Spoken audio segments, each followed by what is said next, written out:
Hello student, आज अपन उसी chapter को आगे बढ़ाते हैं जो कंप्यूटर के पार्ट पढ़ रहे थे। अब है एक पार्ट होता है मॉनिटर पढ़ लिया था अपन ने, सीपीयू पढ़ लिया था। अब पढ़ते हैं अपन माउस। माउस क्या होता है? Mouse is a pointing device. Mouse की ऐसी डिवाइस है, पॉइंटिंग डिवाइस है, use to input data. Data को इनपुट करने के लिए यूज करा जाता है। The mouse pointer appears in the form of an arrow. Arrow की फॉर्म में ये होता है। ऑन द स्क्रीन पे आपको एरो की फॉर्म में दिखाई देगा।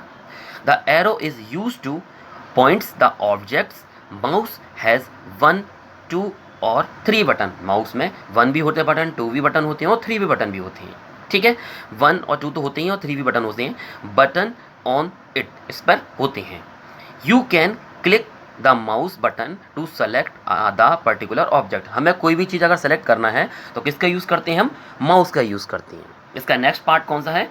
कीबोर्ड। देखिए इसकी picture. Keyboard is an input device. ये कौन सी डिवाइस है? इनपुट डिवाइस है। मॉनिटर माउस कौन सी डिवाइस थी? इनपुट डिवाइस थी।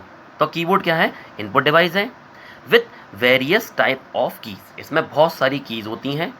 दीज की आर यूज टू की in the data in the form of alphabet.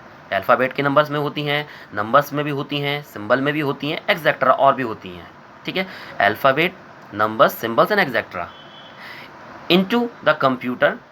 Beside it has few functional की। कुछ फंक्शन की भी होती हैं, इधर होती हैं F1, F2, F3। ठीक है, एरो कीज़ भी होती हैं। देखिए एरो कीज़ होती हैं यहाँ पर।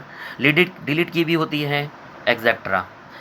फॉर परफॉर्मिंग वेरियस टास्क, मतलब बहुत सारे कार्य वर्क करने के लिए अपन इसका यूज़ करते हैं। कीबोर्ड का टाइप करने के लिए, सेलेक्ट करने के लिए, एरो, सब कुछ इससे भी होती हैं बहुत सारी चीज़ें। ठीक है, अब आता है next topic, characteristics of computer. Computer के करेक्टर्स के बारे में बताना है। The main characters of a computer are given below. ठीक है, कौन कौन से दिए थे? Speed. Computer work at very high speed. Computer बहुत तेजी में काम करता है। It can perform million of calculation in a few second. ये क्या करता है? बहुत सारी इंफॉर्मेशन, जो भी आपको कैलकुलेशन करना है, बहुत बड़ी से बड़ी कैलकुलेशन फटाक से सॉल्व करके आपको दे देता है। अब क्या है इसका? Diligence. Computer never gets bored. Computer कभी बोर नहीं होता है। It can perform the same task. ये क्या करता है? Same task again and again. आप इससे बैक टू बैक अगर एक बार करवाएंगे तो for a long period of time without suffering from lack of concentration और बोर्डम। ये क्या है? मतलब आप इससे एक से एक अगर काम करवाएंगे, बार बार काम कराएंगे तो बिना बोर हुए ये काम आपका करता रहेगा, बिना थके हुए, बिना बोर हुए ये काम करता रहेगा। अब क्या पार्ट है इसका? Accuracy. Computer give accurate result. हमें बिल्कुल हरदम एक्यूरेट रिजल्ट देगा। इट नेवर मेक मिस्टेक, और ये कभी मिस्टेक नहीं करता। Until the person using it give wrong instruction. अब आप गलत इन्फॉर्मेशन नहीं देंगे, मतलब तब भी आपको ये करेक्ट ही इन्फॉर्मेशन देगा। जैसे आप अगर गलत करना चाह रहे होंगे तो आपको थोड़ा सा सही बताएगा कि आप क्या सही कर रहे हैं, गलत कर रहे हैं तो उसको ठीक कर दीजिए।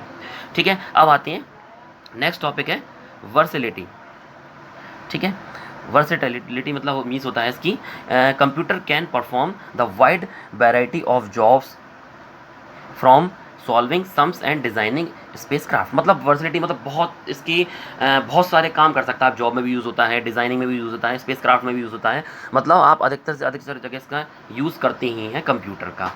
लार्ज स्टोरेज कैपेसिटी क्या है? इसके अंदर बहुत सारी लार्ज कैपेसिटी होती है। जैसे computer are capable of storing huge amount of data, मतलब बहुत बड़े फॉर्म में आप डेटा स्टोर करके रख सकते हैं। Which can be retrieve easily and when required. जब आपको ज़रूरत पड़ेगी तब आप इसमें से आप वो अपना जो आपने डेटा उसमें फीड करा गया है कंप्यूटर में, उसको आप निकाल सकती हैं।